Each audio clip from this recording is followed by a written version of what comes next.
Bonjour, permettez-moi que je me présente. Moi, c'est Yves Roy. C'est moi qui est l'auteur du dossier québeccorrompu.com. Nous sommes aujourd'hui au mois d'août, le 18 août 2015. Dans le dossier québeccorrompu.com, je dénonce la corruption, la fraude, les collusions judiciaires. Le dossier est là depuis quelques années. Et là, je me présente ce matin devant le jury du peuple du Canada. Et pour ceux qui ne savent pas c'est quoi, allez voir www.juryducanada.ca, le grand jury du Canada.ca, et inscrivez-vous. Enfin, il y a quelqu'un que je dois lever mon chapeau et le féliciter, c'est Jean-François Fortin, celui qui est l'auteur qui a remis cette loi-là sur les rails, on va dire. C'est une loi qui existe depuis 800 ans, mais elle était dormante. Et Jean-François Fortin l'a activée pour défendre le dossier de Denis. Et celui le président, c'est M. Jacques-Antoine Normandin. Alors, ce matin, moi, je vais vous entretenir sur la corruption. C'est une corruption qui fait chier, là. Corruption et complot judiciaire. La CSST et la médecine. C'est pas drôle, dans notre Québec, on a un beau Québec, on a des belles lois et personne ne les respecte. On a la Charte des droits et libertés. Personne ne s'en sert. Okay? Sauf les immigrés, bien sûr. Ben oui, parce que si quelqu'un se sert de la Charte des droits et libertés, il y a gain de cause. Mais, au Québec, il n'y en a pas de loi.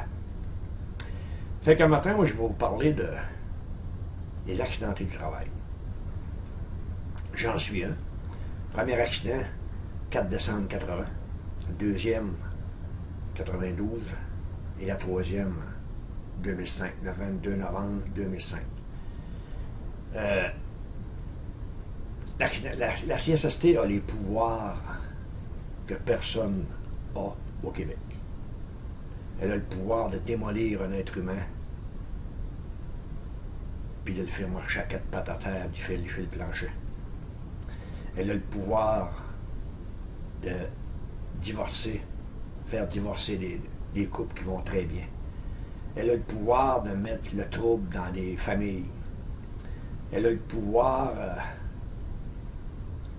de faire attacher quelqu'un au bout d'une corde, un suicide. Toute la CSST qui a ce pouvoir-là. Puis elle s'en sert, parce que un de moins à payer, plus d'argent à mettre dans la mafia. Et je dis mafia, et je vais vous le prouver. Présentement, je suis en rechute d'une CSST en janvier 2015. Et comme tout accidenté, tu as besoin de traitement. Les traitements prescrits par le médecin en physiothérapie coûtent 40 quelques dollars par visite. Et moi, j'avais 2 visites par semaine sur la physio et une en ostéopathie qui coûte 70$ la visite.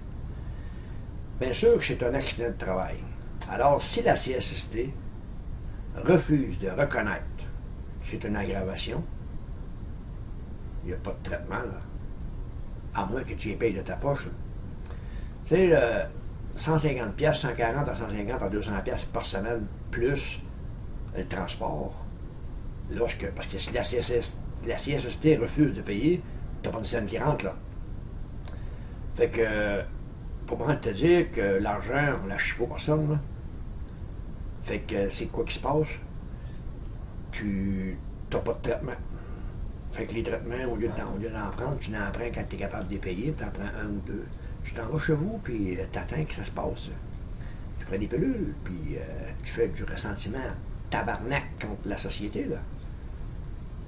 Tu peux même pas avoir de traitement à l'hôpital, parce que c'est un accident de travail. C'est la CSST. Donc la CSST, elle a tous les pouvoirs, là. Si c'est non, oublie ça. Tu n'as pas une scène qui rentre dans la maison, puis tu n'es pas traité. Donc, moi, je vais vous faire part un peu du dossier que je vous présente. Parce que c'est pas la première fois que j'essaye. J'ai essayé avec des avocats. J'ai essayé avec la Sûreté du Québec parce que, je vais vous en parler, là. Moi, je fais une requête en demande d'une enquête criminelle qui serait faite par la GRC, Gendarmerie royale du Canada, ou que les membres du grand jury du Canada nomment pour faire une enquête. Parce que c'est sans bon sens. C'est de l'abus de pouvoir, c'est de l'abus de droit, c'est de l'abus de procédure. Imaginez-vous là, qu'il y a 3 paliers. Moi, je demande une enquête sur les dossiers si pas mentionnés à la CSST. Enquête sur les pratiques de la CSST. Commission de la santé et sécurité au travail. Au 1650, rue King-Ouest, bureau 204, Sherbrooke. Casier postal JIJ 2C3. Et le barreau, le bureau de révision administrative de la CSST, même adresse. Commission d'élection professionnelle, CLP. Imaginez-vous, là, il y a 3 paliers. La CSST refuse, tu contestes. Le bureau de révision va refuser. Ben oui, parce que c'est la même affaire. Tu contestes. Là, après ça, tu vas aller devant la commission d'élection professionnelle. Et là, ça fait chier, là. Parce que quand tu passes devant la CLP, là, il y a l'avocat de la CSST, que tous les employeurs payent, puis que le système judiciaire, que le système québécois paye contre toi. Il y a le représentant des travailleurs, il y a le représentant des médecins, il y a le représentant du syndicat. Il y en a 6-7 là, qui assistent là, que tu payes aux alentours de 200$ de l'heure là, pour venir te dire là, que tu perds. En plus, ton avocat, toi, ton médecin et tes spécialistes que toi tu payes. Il faut que tu sois millionnaire pour avoir pour la CSST. OK? Et en plus, le Bureau d'évaluation médicale, le BEM, au ministère du Travail, 35 rue de Port-Royal-Est, premier étage, Montréal, casier postal H3L, 3TI. Considérant que le 16 de mai 2013, une plainte au criminel a été déposée au procureur général du Canada et signifiée par huissier le 21 du même mois, dont je vous fournis copie à la pièce P13. Parce que quand je vous parle de la pièce P13, le dossier que vous parlez là, il va être placé dans québeccorrompu.com, http québeccorrompu.com. Vous n'avez qu'à aller voir là-dessus, vous allez voir dans le dossier subséquent, il y a déjà d'autres vidéos. Dossier subséquent, il va être marqué CSST, corruption. Considérant aussi que depuis cette dernière, je n'ai reçu aucune nouvelle des partis. Ils ne m'ont jamais répondu. Considérant que le 30 avril 2014, j'ai déposé une plainte à la Sûreté du Québec de Saint-Georges, devant les médias. Parce que l'avocat Jean-Pierre Rancourt me disait que pour passer en Cour supérieure du Québec, pour demander une enquête, il faut d'abord commencer par la Sûreté du Québec. Impossible. J'ai téléphoné à la Sûreté du Québec de Lac-Mégantic, le sergent McLeod. Là, il n'y a pas son numéro de matricule par cœur, mais il me l'a donné. Même juste au téléphone, là, il ne voulait rien savoir. Il me dit, regarde, ça, c'est du civil. Allez voir un avocat. Bon, moi, j'ai dit, j'en ai un avocat, mais Pierre Rancourt, il n'est pas bon changer. Parce que c'est bien trop d'ouvrage pour eux autres sur une enquête, là. Là, ils vont être obligés de dénoncer de la corruption. Puis, non, on n'est pas capable, tu sais. J'ai été voir à Taford, même affaire. Saint-Joseph, ils m'ont référé à Saint-Georges. Ils ont dit, votre place la plus proche, c'est Saint-Georges. J'ai téléphoné à Saint-Georges. Non, ils ne veulent pas prendre l'enquête. Ils ne voulaient pas prendre la plainte. Donc, j'ai organisé une manifestation de producteurs agricoles parce qu'il y avait 2 plaintes, 2 dossiers. Dossier de collusion judiciaire et de corruption, de fraude dans les producteurs agricoles et dossier de la CSST. J'ai déposé ça devant des caméras de journalistes dont j'ai encore des preuves, des photos et des vidéos.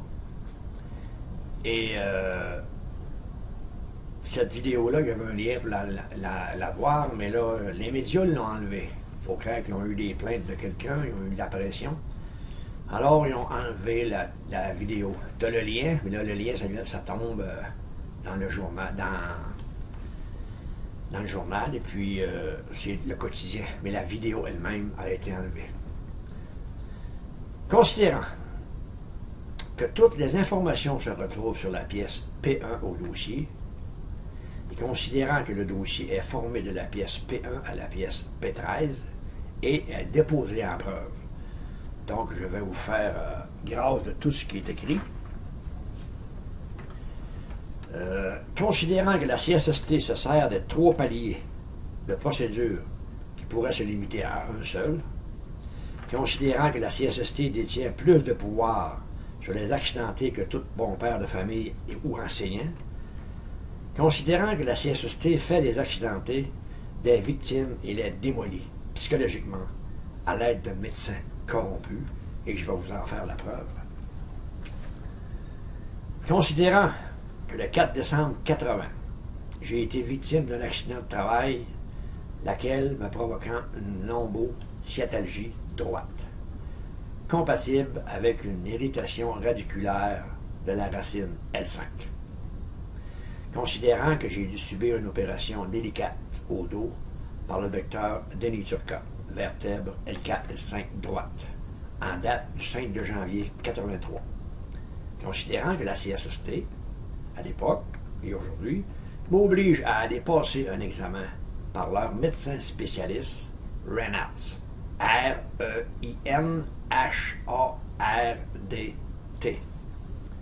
le 19 de juin 84, lequel excusez, était payé par la dite CSST.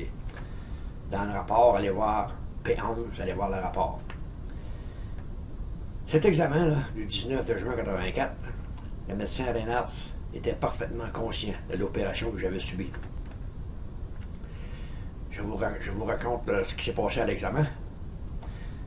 Le médecin a interdit à mon ex-épouse d'entrer dans le bureau. Il dit qu'il faut être seul. Vous allez comprendre pourquoi. Il me fait déshabiller, puis il me couche à la table, puis il me demande c'est où que j'ai mes douleurs sont les plus graves.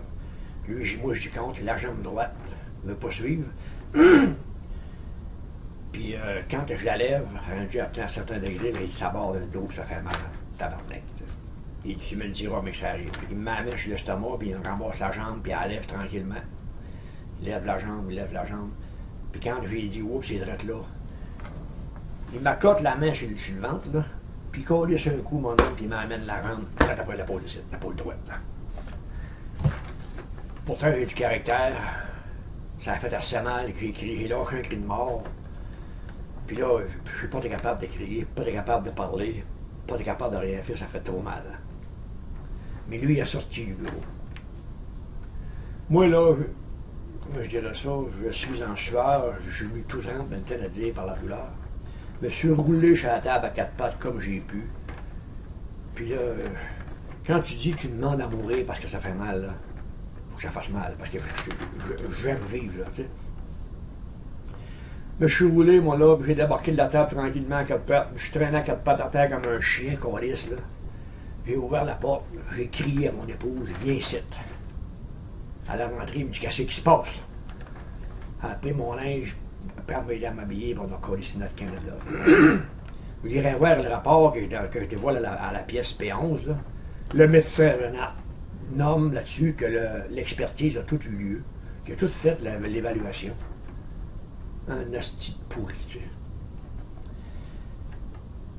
Il y a même marqué à la page 2 du rapport médecin Renat, conclusion est décrit dans ces mots. Je ne me permettrai pas de parler de simulation dans le cas présent. Mais croyez-moi, j'y ai pensé. Ça prend un hostie de salle, tu sais. Je ne dirai pas tout ce que je pense, parce que... Fait que quand tu vois là, que ta famille, la mère de tes enfants et d'autres personnes voir ce rapport, puis ton médecin de famille te dit en pleine face, là, c'est le docteur Daniel Véro de Rutherford, là, un hostie de pourri pareil, là, te dit en pleine face, là, t'es un pas bon, même le médecin de marque. Tu sais, si les médecins sont pas capables de te soigner, là, c'est parce que tu veux pas. C'est ce qu'ils disent, eux autres. Parce que selon eux autres, là, après un an, là, t'as pas suivi aucun traitement. Tu fais juste à l'hôpital, tu te donnes des pilules, puis après un an, tu peux être correct. Gang de style pas bon. OK. Considérant qu'il s'agit clairement d'une déclaration diffamatoire et intimidante, hein, qui m'a porté et m'apporte toujours préjudice aujourd'hui, il est clair que le rapport du médecin Reynolds est mensonger, dont vous trouverez le rapport en annexe à la présente pièce P11. S'ajoute au présent dossier un autre accident de travail le 22 novembre 2005. Le médecin traitant, Anna Maria Radu, Lac-Mégantic, en passant un très bon médecin. C'est pas un Québécois, celle-là. C'est un importé. Mais je la félicite. Les autres, ils ne nous jugent pas. Elle te fait rentrer dans son bureau tout seul, c'est pas l'infirmière qui t'examine, puis lui, il a signé son nom. Là. C'est elle qui t'examine, c'est elle qui te parle avec toi. Ça, c'est un médecin compétent. Avec un âme et un cœur. En passant, si jamais tu écoutes ça, je te félicite. Maria Anna Radu, de Lac-Mégantic. Très bonne médecin. Elle m'a diagnostiqué, elle, l'accident du 22 novembre 2005, là, un TCC, traumatisme crânien, entorse cervicale et dorsale, hernie et brachyalgie. Mais le 28 août 2006, la CSST demande un examen support par le médecin Mario Séguin. Un examen support, ça, c'est pas compliqué. C'est pour venir dire que non, on n'accepte pas ce que ton médecin t'a vu, puis lui qui te traite, mais on n'accepte pas les diagnostics qu'il t'a donnés. Et on va te retourner dans l'ouvrage le plus vite possible parce que t'as pas ces douleurs-là. C'est exactement ça qu'il faut que le médecin trouve. Et je vous fournis copie à la pièce P7.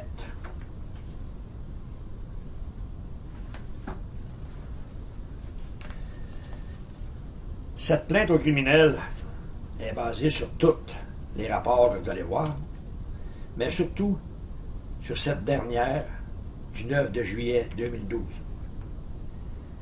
Et plus précisément sur cette dernière décision rendue par la CLP en date du 22 mars 2013, dont je vous fournis copie à la pièce P9. Et je vais vous faire part un peu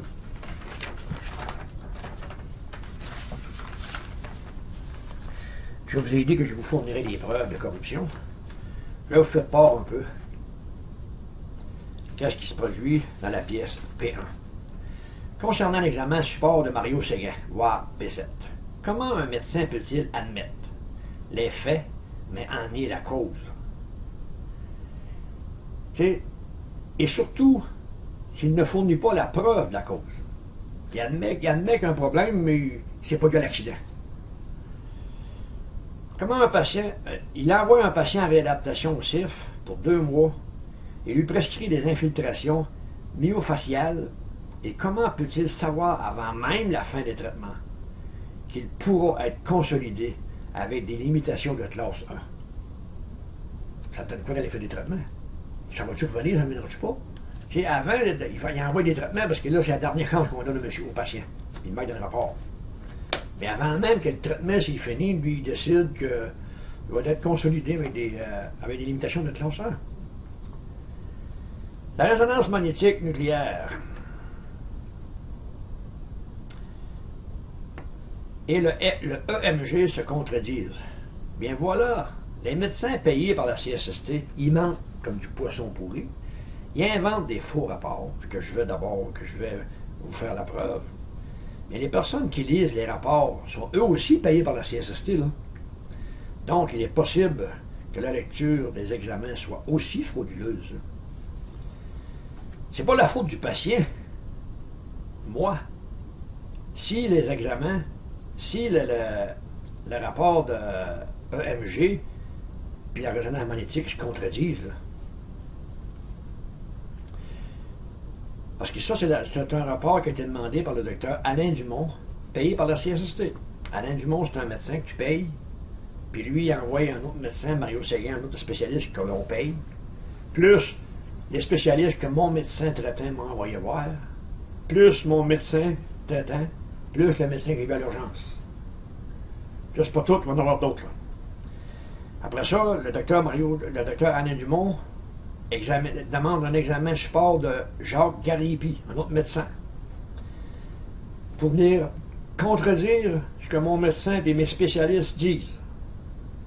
Parce que là, s'ils acceptent ce que mon médecin et mes spécialistes disent, ils sont obligés de me payer. Donc, ils vont payer des médecins pour contredire ça.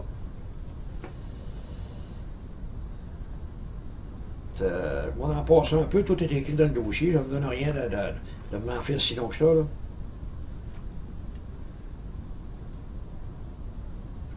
Bon, à l'examen, dont je vous fournis copie dans ce rapport, dans la page 6, au 3e paragraphe, Garipi, il ment. Il indique, selon le patient, ça veut dire que ça serait moi qui l'aurais dit, là, selon le patient, le 3 juillet 2007, avec un sac à dos en montagne. Hostie de menteur, j'ai jamais dit ça de ma vie. Un sac à dos en montagne, tu sais. Ben oui, parce que là, si t'as mal dans le dos, t'as un hernie cervicale, t'as un traumatisme crânien, t'as une brachyalgie, puis t'as marché en montagne, là. Tu sais. Un hostie de pourri. Je n'ai jamais dit ça, puis ceci a été écrit de nulle part. Ça s'appelle du libellé diffamatoire. Tandis que la vérité se situe à la même page, le 28 août 2007, l'examen du docteur Spiridon. Il a fait une randonnée avec un sac à dos. Voilà la vérité. C'est ça que je lui ai dit. Il fait une randonnée avec un petit sac à dos. Dans le sac à dos, j'ai expliqué, là, il y a une bouteille d'eau, un morceau de fromage et une sandwich. C'est ça qu'il y a là. Puis à peu près 2-3 livres. Toujours avec Garipi à la page 7, au paragraphe 4. Présentement, la douleur est améliorée de 90%. Et à la dernière ligne, présentement, il ne prend plus aucun médicament. Cet examen est fait le 21 août 2008. Je vais vous prouver plus loin ce mensonge. Même rapport. À la page 11. Ou à la page 12. Là.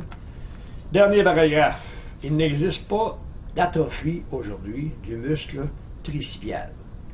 Par ailleurs, nous retrouvons une légère astrophie du grand pectorat que monsieur arrive à contracter assez facilement et en voie de récupération. Cette expertise est faite le 21 août 2008. Et le 12 janvier 2009, à août, septembre, octobre, novembre, décembre, janvier, 5 mois plus tard, le docteur Mario Séguin, un autre spécialiste, dans son rapport à la page 6, 3e paragraphe, écrit « On retrouve une atrophie du triceps droite. » Toujours dans Garipi, à la page 14, avant-dernier paragraphe, « Or, ces signes cliniques de radiculopathie, incluant douleur et déficit neurologique, étaient disparus lorsque monsieur a vu le docteur David Mathieu le 29 octobre 2007. Hostie de menteur. Ce n'est pas ça que le rapport écrit, voire P5. Il écrit, ça c'est le docteur Mathieu, là. Il écrit, son examen neurologique aujourd'hui révèle une légère hypoesthésie au niveau du majeur droite.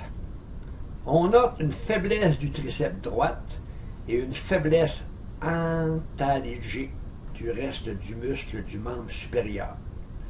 Le triceps est légèrement atrophique.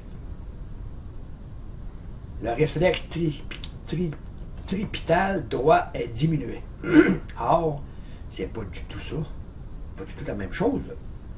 Et toujours avec Garipi à la page 15, au 2e paragraphe, si le doc ne peut pas expliquer à quoi est due la faiblesse globale du membre supérieur droit, ce paragraphe est rien d'autre que de la supercherie. Au 5e paragraphe, le docteur dit « Apporter les réponses au mandat qui lui a été adressé. » Ben oui, c'est ce que j'appelle, moi, de la corruption, payée par la CSST, pour mentir. La CSST le paye, lui, il a un gros prix, là, tu sais, pour me faire un examen, parce que la CSST va se servir de ce rapport-là, mais que je passe à la CLP pour ne pas me payer. Écrivant des faussetés à mon sujet dans le but de me nuire et de me priver malhonnêtement de ce que j'ai le droit de recevoir les indemnités pour accidenté de la CSST. Dr Mathieu David, date du 27 du 11 2006, voire P5. Celui-ci fait du libellé diffamatoire lorsqu'il écrit un sac à dos assez lourd sur les épaules. J'en ai un aussi, c'est là que la CST m'a envoyé voir. Parce que moi, j'avais été voir, je ne me rappelle pas trop de son nom, on va y revenir là-dessus. Là. Un sac à dos assez lourd sur les épaules. Je n'ai jamais dit ça, ça a été écrit nulle part, sauf par eux autres. Là. Et lorsqu'il dit que la douleur s'est améliorée à 90% et qu'il ajoute qu'il ne prend plus aucun médicament, ça c'est faux, c'est le docteur Gariepi qui marque ça. Là. Et je vous réfère au rapport du physiatre, docteur Saint-Pierre, parce que le docteur Mathieu, lui, dans son rapport, il marque qu'il s'est amélioré spontanément. Et lui, il marque 90%. Je ne sais pas lui qui a pris ça, là, tu sais. Je vous réfère au rapport du physiatre Dr Saint-Pierre, du 7 octobre 2010, voire P4 à la page 7, à la page 1, au 7e paragraphe, excusez. Plusieurs médications auraient été essayées que le patient a mal tolérées. Actuellement, il prend toujours, pour se soulager, de l'Advil simplement. Ce rapport est du 6 de novembre 2007. 6 de novembre 2007, je prends toujours des Advil, puis lui, le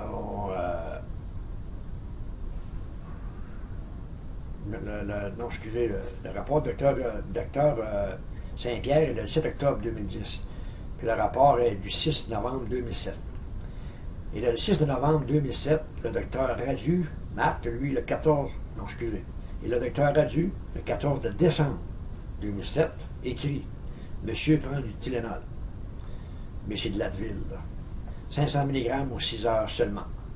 Seulement 3 semaines plus tard, c'est juste 3 semaines plus tard que le docteur, le 6 de novembre, le 6 de décembre, un mois plus tard, même année. Et le 7 octobre 2010, je prends toujours.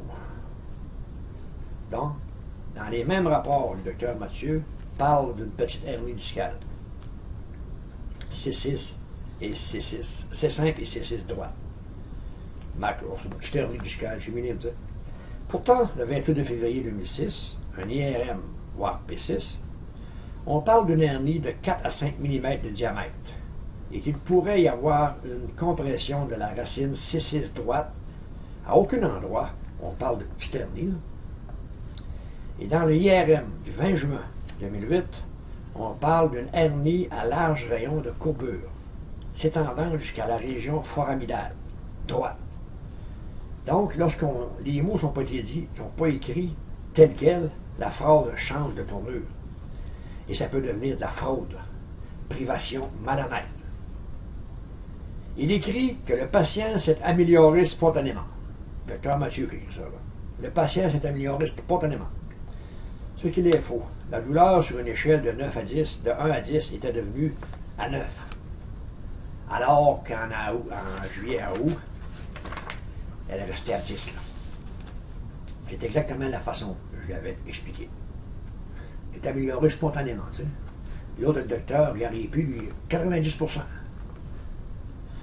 Le docteur David Mathieu a donc commis du libellé diffamatoire en écrivant des faussetés à mon sujet, dans le but de me nuire avec la CSST, et de la fraude, mensonge, supercherie et autres moyens d'adhesive. Si vous cherchez fraude dans l'article 280 du Code criminel, ça vous dit ça.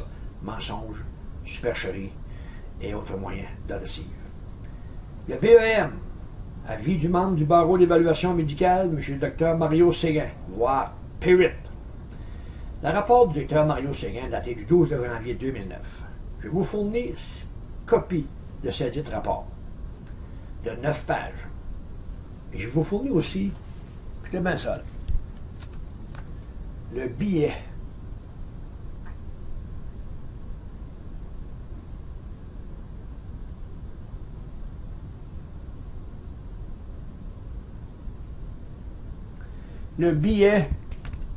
de parking. Parce qu'aujourd'hui, tu as un billet quand tu arrives à l'hôpital, tu payes ton ticket puis tu sors, puis l'heure est marquée dessus. Le docteur n'avait pas pensé à ça, lui, là. Entré dans son bureau à 1h05 et sorti à 1h12. Or, je vous fais part de ce que j'ai écrit sur le rapport à l'encre bleue. Il s'agit du billet de parking stationnement. Entrée le 12/01/2009. 12h27:03. Sortie 2009-01-12 à 13h24:05. Donc, arrivé à midi et 27 minutes et 3 secondes et reparti à 13h24 et 3 secondes. Et le bureau du médecin est 2 étages plus haut et à l'autre bout de l'hôpital complètement. Monter en deuxième. Attendre pour payer et voilà mon examen terminé. Je dirais voir le bureau de Mario Séguin. OK. Mois de janvier, tu sors du bureau, tu ramasses ton linge. Parce que c'est le 12 janvier 2009, là. Mois de janvier, tu as du linge, tu sais. Tu prends ton linge, tu descends à bord. Là, tu arrives pour payer. Il y en a 5-6 qui attendent pour payer. Il y en a qui ne savent pas comment faire, quoi. Là, tu payes. Moi, à midi et 20, à 1h20, là, j'ai payé, là. 13h24 et 5 secondes. Mon rendez-vous est à 1h. Et le rapport qu'il a fait, là, l'évaluation qu'il a faite, là, on va faire venir un expert. Des experts qui font de la physio, puis c'est des personnes qui font vraiment des évaluations d'un corps. Tu sais. Comment ça prend de temps? Pour marquer 50 degrés, ça prend un instrument pour mesurer que ça vire à 50 degrés. Là. Puis pour marquer que ça vire à 10 degrés, bien, ça prend des instruments. Là. Pas un menuisier, celui-là, là, puis c'est pas non plus un. Il faut que ça prenne des mesures pour savoir à peu près là, quel degré qu'il y a. Là. Il a fait un rapport qui prend 1h30, puis un rapport de 9 pages. Toute la bullshit. 9 pages de bullshit, hostie. Payé par qui? Ben, c'est la CSST qui le paye. Mais la CSST, qui la paye? Ce sont les employeurs. Les employeurs, eux autres, qui les paye? Ce sont le peuple. Parce que quand ils font une soumission, là, ben, le taux de la CSST, il fait partie de la soumission. Et quand ça te coûte 15% de CSST, ben, il faut que tu rajoutes 15% à la soumission. Donc, qui paye ça? C'est le peuple. Les citoyens. Qui paye cette petite gang de corrompus-là, de pourris, pour pas payer les accidentés. Donc, on va vous en passer, on va vous faire grâce de ça un peu. C'est incroyable de voir les médecins. OK, je reviens un peu. Les douleurs sont devenues constantes. Au 3e paragraphe, il écrit « M. Roy rapporte que lorsqu'il voit le docteur Mathieu, il est amélioré 80%. » C'est le docteur qui dit ça, qui dit que moi j'ai dit ça. Là. M. Roy rapporte qu'il est amélioré 80%. Il a écrit ça, il a pris ça où? Le docteur Gariepi dit 90%, le docteur Mathieu dit spontanément, le docteur Radu, à la page 5, parle de 40% depuis le début. Incroyable de voir la supercherie et les mensonges que les médecins peuvent inventer, qu'on lisse. C'est impossible. C'est pour ça que ça prend le peuple, le grand jury du peuple du Canada, là, on fait du ménage là-dedans. Ah, c'est sacrifice. Alors que c'est lui-même. Okay. Bon, je vais en passer parce que.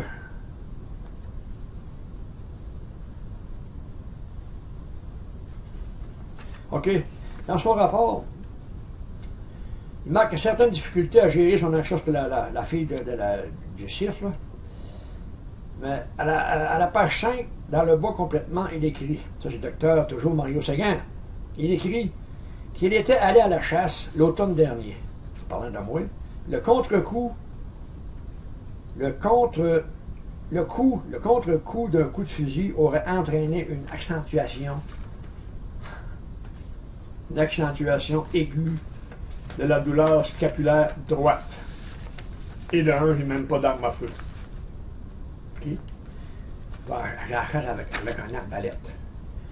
Et de deux, il a tout inventé ça. Je lui ai dit, moi, je pourrais même pas aller à la chasse et lever un arbre parce qu'il est dans mon bras droit. À l'époque, j'ai zéro force. Là. Tout le triceps, puis le pec, puis le triceps, il est mort. Je suis pas capable de rien lever. Là. Fait qu'elle lever une carabine, puis la tienne, je suis pas capable. Là. J'explique que je peux pas aller à la chasse. Puis lui, il dit que je lui aurais compté, que lors. C'est toutes des inventions, ça se peut pas de mentir de même, là. Je lui ai dit que je ne pouvais pas soulever un arme à feu et la tenir due à la brachyalgie. C'est ça que je lui ai dit. À la page 6, puis il m'avait parlé à une voie sportive de chasse. Oui, j'adore la chasse, mais je ne peux pas y aller. J'y vais avec une arbalète dans une cache. Point final. La rotation cervicale, il dit aussi, à la page 6 du paragraphe 6, il écrit « Il est à noter qu'au moment de l'examen objectif, la rotation cervicale gauche est limitée à 50%. Alors qu'en cours d'entrevue, qu'il rendait nécessaire ce mouvement, cette ankylose n'a pas été aussi évidente. Ça, c'est du libellé diffamatoire, article 298 du Code criminel du Canada. À la page 7, le docteur écrit « M. Roy présente actuellement des séquelles d'une radiculopathie. » Ah oui, il en présente des séquelles, oui. C'est 7. Mais il dit qu'il était inexistant avant son événement relié à la marche avec sac à dos. Ce qui est complètement faux et prouvé par 3 spécialistes. D'abord par le docteur David Mathieu, qui lui, il compte moins, mais il l'avoue pareil, là, le 6 du 11 2007. Il écrit « Il a présenté dans les mois qui ont suivi des douleurs cervicales avec céphalée et étourdissement, cervico-brachyalgie droite, qui s'était améliorée. Diagnostiqué par le docteur Radu et le docteur Spuridon, Cantarjet, K-A-N-T-A-R-D-J-E-F-F, dans son rapport du 28 août 2007. Il est dans le dossier. Conclusion. Pour voir les rapports, voir la pièce P5. Si on compare les deux rapports, celui du 12 de janvier 2009 à celui du 30 août 2006 du docteur Mario Séguin, il y a question à se poser. Ou il est menteur, comme 3 arracheurs dedans, ben non, il est fou à renfermer. Tiens l'autre. Bon, concernant l'audience de la CLP du 20 juin 2012, dossier numéro 35 50 45. Dossier 37 75 89. Dossier 38 84 43. Dossier 43 92 58. Quand j'ai passé devant la CLP, moi, le matin même, il y a un offre à table. On dit qu'on a le droit, que j'ai droit à 1 an de salaire pour réhabilitation à partir du moment où j'ai été consolidé. Et c'est vrai, 1 an de salaire. Là, on m'a juste les prix, puis l'avocate a dit d'aller retirer de temps par jour pendant, OK. Fait que là, avant de passer en cours, au lieu de passer en cours, j'accepte l'offre devant mon représentant, mon médecin, le docteur Vachon, et puis l'avocate de la CSST. On accepte ça. Fait que je signe, puis part. Là, ça a été à la CSST. Là, la CSST, elle a triché. Elle a amené un autre dossier ajouté sur celui-là. Parce que moi, j'ai dit tout à l'heure que j'avais eu un accident en 92. Il y a eu en 80, puis en 92. En 92, qui était des séquelles de l'accident de 1980. Aggravation de l'accident de 80. Mais l'accident de 80, là, c'est une compensation payée à vie, jusqu'à ma mort. Si je serais mort à 50 ans, là, je viens de passer, si je serais mort à 50 ans, ils auraient arrêté de me payer là. Si je suis mort à 99 ans, ils vont me payer jusqu'à 99 ans. Mais ils ont changé la loi. Ils m'ont vraiment visé, là. Là, ils ont pris le dossier de 92, puis ils l'ont jumelé à l'accident de 2005 pour faire un seul paiement. Mais, à partir de 65 ans, ça coupe, puis à 68 ans, ils ne payent plus. Non, non, c'est pour ça que j'ai compris, moi, dans mon dossier de l'accident de 92, l'accident de 80, là, c'est payable à vie. Ça fait que, pas moyen de vous dire que j'ai refusé ça, moi, là. Fait qu'en refusant ça, on ne m'a pas payé, pas eu pas de scène. La CSST n'avait pas le droit de modifier l'entente qui a été prise le matin devant la CLP. Moi, l'entente, j'y tiens toujours. L'entente qu'il y a eu ce matin-là, c'est elle que je veux. Pas l'entente de la CSST, le tabarnak, là. L'entente qu'il y a eu devant la CLP. C'est elle que je veux avoir. Pas les autres, celle-là. Ça fait que ceci étant dit, je m'adresse toujours au jury du peuple du Canada.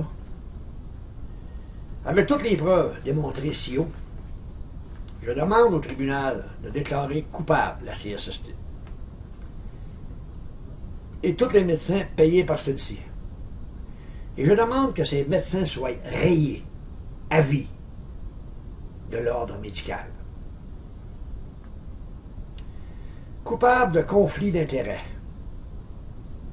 Coupable de fraude, article 380, et plus précisément les aléas de la fraude en droit criminel, trait d'union 042, article 338, C majuscule, point, CR, point, réprime tous les moyens malhonnêtes susceptibles d'être utilisés, 2 points, depuis l'arrêt, R majuscule, point, C minuscule, point, Hollande, O majuscule, L, A, N, 4, virgule, rendu par la Cour suprême du Canada en 1998, point.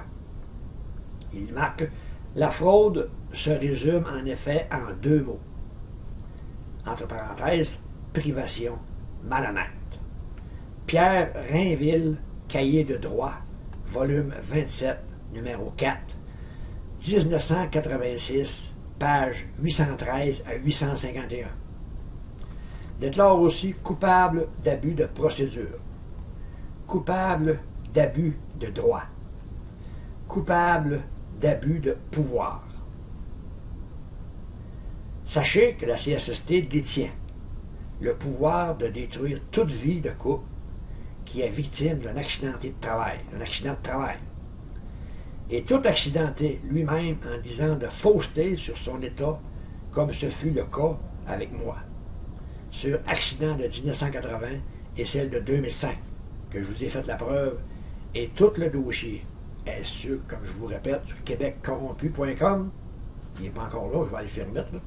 Sur québeccorrompu.com, dans dossier, vous regardez en dessous des photos, des vidéos, puis vous allez voir dossier subséquent, ça va être marqué CSST, corruption et médicale. Donc, déclarer les médecins coupables de libelle diffamatoire. Article 300, libelle délibérément faux. Quand c'est faux, c'est du libelle bon. À l'article 299, allez voir dans le code criminel, le faire lire ou voir. C'est ce qu'ils ont fait. Ils l'ont fait lire et ils l'ont fait voir. L'article 298. Un libelle diffamatoire consiste en une matière sans justification ni excuse légitime et de nature à nuire à la réputation de quelqu'un en l'exposant à la haine, au mépris ou au ridicule ou destiné à outrager la personne contre qui est publié. C'est exactement ce qu'ils ont fait avec moi, là. Article 380.1. C. Ça veut dire criminel. L'infraction a causé des dommages à un nombre élevé de victimes quand une diffamation de la sorte. Un peu, je me reprends, là. L'infraction a causé des dommages à un nombre élevé de victimes. Ça prendrait une virgule, là. Quand une diffamation de la sorte sort dans une famille, écrit par un spécialiste qui dit que l'accidenté fait de la simulation, ou dit différemment, là, c'est un préjudice irréparable, dans tout le sens du mot. Voilà. Donc, je demande au grand jury de déclarer coupable le dossier que vous venez de voir là, et de demander, si le grand jury n'a pas le droit de déclarer coupable criminellement, je demande au grand jury de les référer acquis de droit. Et je demande au grand jury de me donner la compensation de tous ces dommages vécus par la CSST et les médecins. Compensation de 5 millions de dollars à moi, qui va être réparti à mes enfants, parce qu'eux aussi ont subi le même préjudice. Quand se fait dire que notre père fake, là, puis que, donc, je n'élaborerai pas plus le sujet, là, le dossier devant vous autres. Là. Donc, coupable aux civils de dommages réels, corporels et moraux pour la somme de 5 millions de dollars. Et coupable d'actes criminels. Comme je vous dis, si vous n'avez pas le pouvoir de déclarer les actes criminels, bien d'exiger une enquête criminelle faite par un agent de chaque province. Un au Québec, un en Ontario, un au Manitoba, un agent de chaque province pour être certain qu'il ne soit pas corrompu. Jusqu'à 12 agents qui fassent l'enquête sur tout ce dossier criminel. Qu'on y mette fait une fois pour toutes. Et je répète, que les médecins qui ont traité là-dedans soient rayés à vie. Que toutes les personnes qui travaillent à la CSST soient expulsées de leur poste immédiatement. Fait que j'attends votre verdict. Cette cause passera devant le grand jury. Croyez-moi sincère. Merci, puis à plus.